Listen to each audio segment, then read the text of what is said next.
Hi മക്കളെ, കഴിഞ്ഞ ക്ലാസ്സിൽ നമ്മൾ റിയലൈസേഷൻ അക്കൗണ്ടിൻ്റെ ഒരു പ്രോബ്ലം വെറും 5 മിനിറ്റ് കൊണ്ട് ചെയ്തു അല്ലേ. അപ്പോൾ ഇന്ന് നമുക്ക് അത് തന്നെ കുറച്ച് ഡീറ്റെയിൽഡ് ആയിട്ടുള്ള ഒരു ചോദ്യം വന്നാൽ എങ്ങനെയാണ് ചെയ്യാൻ നോക്കിയാലോ. സോ ഇന്നും നമ്മുടെ ടാർഗറ്റ് 5 മിനിറ്റ് ആണ്. So let's begin. സോ ഇവിടെ ഒരു ചോദ്യം നിങ്ങൾക്ക് കൊടുത്തിട്ടുണ്ട്. റിനീഷ് ആൻഡ് ആര്യ, ശ്രദ്ധിക്കണേ, 2019 മാർച്ചിൽ വന്ന 5 മാർക്സ് ക്വസ്റ്റ്യൻ ആണ്. Rineesh and Arya R partners, വീണ്ടും രണ്ടാളുകളാണ്. Profit sharing ratio 3:2, balance sheet കൊടുത്തിട്ടുണ്ട്. Bank account, stock in hand, debtors, sundry assets. So ഇവിടെ ബാങ്ക് അക്കൗണ്ട് എന്ന് പറയുന്നത് റൗണ്ട് ചെയ്ത് വെക്കുക, കാരണം അത് നമ്മൾ റിയലൈസേഷൻ അക്കൗണ്ടിൽ ട്രാൻസ്ഫർ ചെയ്യൂല. നമ്മൾ ഓൾറെഡി മുൻപത്തെ ക്ലാസ്സുകളിൽ പഠിച്ചതാണ്. അസറ്റ് സൈഡിൽ വരുന്ന bank account will not be transferred to realisation account. ശ്രദ്ധിക്കുക, ഓക്കെ.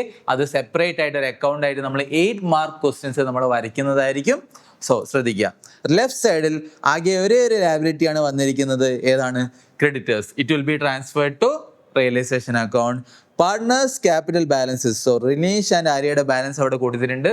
അത് നമ്മൾ പാർട്ട്നേഴ്സ് ക്യാപിറ്റൽ അക്കൗണ്ടിൽ ഓപ്പണിംഗ് ബാലൻസ് ആണ് കൊടുക്കുക. സോ അത് റിയലൈസേഷൻ അക്കൗണ്ടിൽ ട്രാൻസ്ഫർ ചെയ്യില്ല.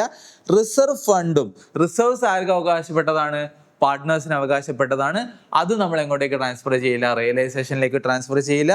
റിസർവ് ഫണ്ട് നമ്മൾ പാർട്ട്നേഴ്സ് ക്യാപിറ്റൽ അക്കൗണ്ടിലെ ക്രെഡിറ്റ് സൈഡിൽ ബൈ റിസർവ് ഫണ്ട് എന്ന് പറഞ്ഞ് ഈ 26,000 രൂപ അവർക്ക് വീതിച്ച് കൊടുക്കുകയാണ് ചെയ്യുക. ഓക്കെ, നമുക്കിനി അഡീഷണൽ ഇൻഫർമേഷനിലോട്ട് നോക്കാം. Prepare realisation account. സ്റ്റോക്ക് വിറ്റു 9,000 കിട്ടി. Sundry assets 45,000. റിയലൈസേഷൻ എക്സ്പെൻസ് 2,000 രൂപ നമുക്ക് ചിലവായി. ക്രെഡിറ്റേഴ്സ് നമ്മൾ സെറ്റിൽ ചെയ്തു. എങ്ങനെയാ? Full amount. ഇൻ ഫുൾ എന്ന് പറഞ്ഞാൽ എന്താ? ക്രെഡിറ്റേഴ്സ് എത്രയാണോ ഉള്ളത് അത് അത്രയും ഫുള്ളായിട്ട് സെറ്റിൽ ചെയ്തു. 60,000 രൂപ തികച്ചും നമ്മൾ കൊടുത്തു. സോ നമുക്ക് റിയലൈസേഷൻ അക്കൗണ്ട് വരയ്ക്കാൻ തുടങ്ങിയാലോ? ഓക്കെ, സോ ആദ്യം നമുക്ക് അതിൻ്റെ ഫോർമാറ്റ് വരയ്ക്കാം.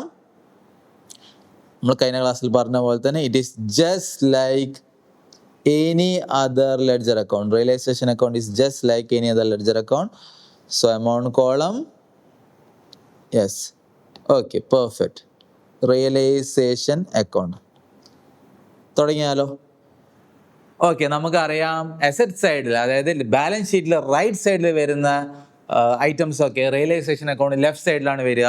സോ ഈ എല്ലാ ഐറ്റവും എക്സെപ്റ്റ് ബാങ്ക് ട്രാൻസ്ഫർ ചെയ്യില്ല, ശ്രദ്ധിക്കുക. അപ്പോൾ except bank will be transferred to the left side. So to stock, പിന്നെ എന്താണ്? To debtors and finally to sundry assets. ഓരോന്നിൻ്റെ എമൗണ്ട് 10, 20 and 53. So 10,000, 20,000 and 53,000. നമുക്കറിയാം റൈറ്റ് സൈഡിൽ അല്ലേ ലാബിലിറ്റി ആണ് ഇങ്ങോട്ടേക്ക് ട്രാൻസ്ഫർ ആവുക. ഒരേ ഒരു ലാബിലിറ്റിയേ ഉള്ളൂ. ഏതാണ്? ക്രെഡിറ്റേഴ്സ് മാത്രമാണ്. സോ ക്രെഡിറ്റേഴ്സ് എന്ന ഈ ലാബിലിറ്റി നമ്മൾ റിയലൈസേഷനിലേക്ക് റൈറ്റ് സൈഡിലാണ് വരിക. എത്രയാണ് ക്രെഡിറ്റേഴ്സിൻ്റെ എമൗണ്ട്? 60,000. സോ ഈ ഫസ്റ്റ് സ്റ്റെപ്പ് എല്ലാവർക്കും മനസ്സിലായോ? ബാലൻസ് ഷീറ്റിൽ റൈറ്റ് സൈഡിൽ വരുന്നതൊക്കെ റിയലൈസേഷനിൽ ലെഫ്റ്റ് സൈഡിലും, ബാലൻസ് ഷീറ്റിൽ ലെഫ്റ്റ് സൈഡിൽ വരുന്ന ലാബിലിറ്റീസ് റിയലൈസേഷൻ അക്കൗണ്ടിൽ റൈറ്റ് സൈഡിലുമാണ് വരിക. Okay, clear? ഇനി നമുക്ക് അഡീഷണൽ ഇൻഫർമേഷനിലോട്ട് പോയാലോ? അഡീഷണൽ ഇൻഫർമേഷൻ, ആദ്യത്തെ 2 ഇൻഫോർമേഷനും എന്തുമായിട്ട് ബന്ധപ്പെട്ടതാണ്? അസറ്റ്സ് വിറ്റതുമായിട്ട് ബന്ധപ്പെട്ടതാണ്. സോ അത് നമുക്ക് ഒരുമിച്ച് എഴുതാം. So by cash. സോ ഈ 2 അസറ്റ്സും, ഏത്?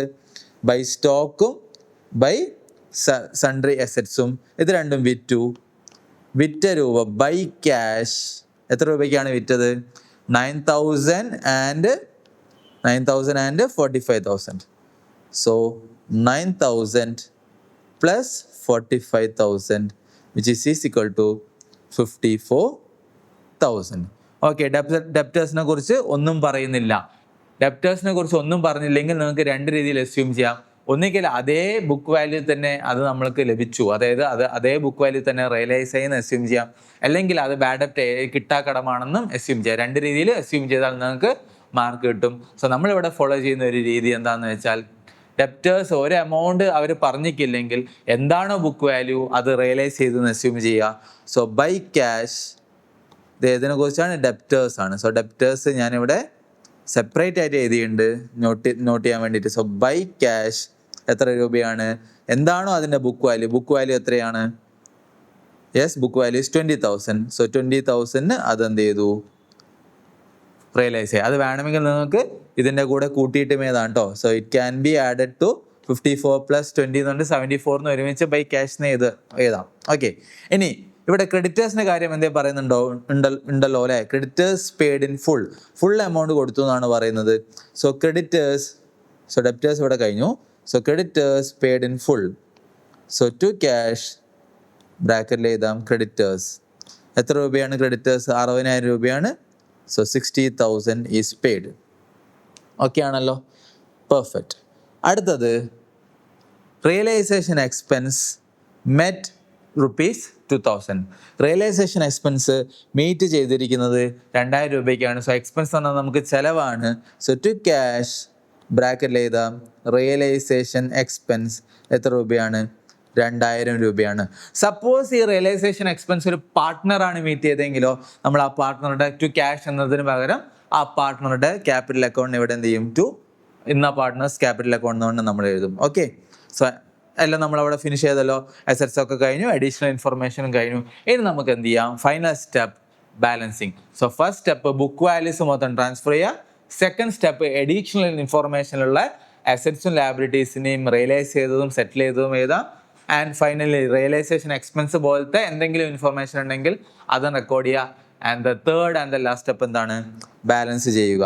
സോ ബാലൻസ് ചെയ്താലോ? Yes. So let's balance.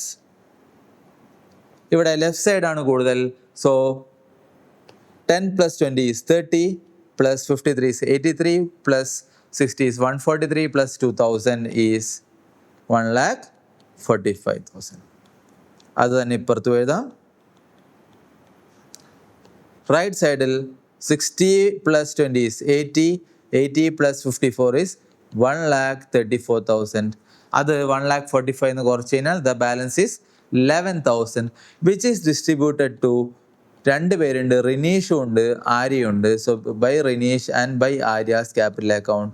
Amount എന്താണ് 2 പേരുടെയും വരിക? അവരുടെ റേഷ്യോ 3:2 ആണ്. സോ 11,000-നെ 3:2 ഡിവൈഡ് ചെയ്യുകയാണെങ്കിൽ നമുക്കറിയാം 3 എന്ന് പറഞ്ഞാൽ 3/5 ആണ്, 2 എന്ന് പറഞ്ഞാൽ 2/5 ആണ്. ഈ ബൈ 5 എവിടെ നിന്ന് വന്നു ഡൗട്ടുള്ളവരുണ്ടെങ്കിൽ 3 + 2 5 ആണ്. സോ റിനീഷ് 5-ൽ 3 ഭാഗം റിനീഷ് ഹോൾഡ് ചെയ്യുന്നുണ്ട്, 5-ൽ 2 ഭാഗം ആര്യ ഹോൾഡ് ചെയ്യുന്നുണ്ട്. സോ അങ്ങനെയാണ് റിനീഷിന്റെ ലോസ് എന്ന് പറയുന്നത് 11,000 × 3/5 which is 6,600. ആര്യയുടെ ലോസ് എന്ന് പറയുന്നത് 4,400. സോ അത് നമുക്കിവിടെ ട്രാൻസ്ഫർ ചെയ്ത് എഴുതാം. So this is 6,600 and Arya is 4,400. ഇതെന്താണ്? റിയലൈസേഷൻ ലോസ് ആണ്. ഇത് നമ്മൾ പാർട്ട്നേഴ്സ് ക്യാപിറ്റൽ അക്കൗണ്ടിൽ ആർസ് ക്യാപിറ്റൽ അക്കൗണ്ടിൽ ടു റിയലൈസേഷൻ എന്ന് പറഞ്ഞ് 6,600 എഴുതും. എസ് ക്യാപിറ്റൽ അക്കൗണ്ടിൽ 4,400 എഴുതും. ഓക്കെ ആണല്ലോ.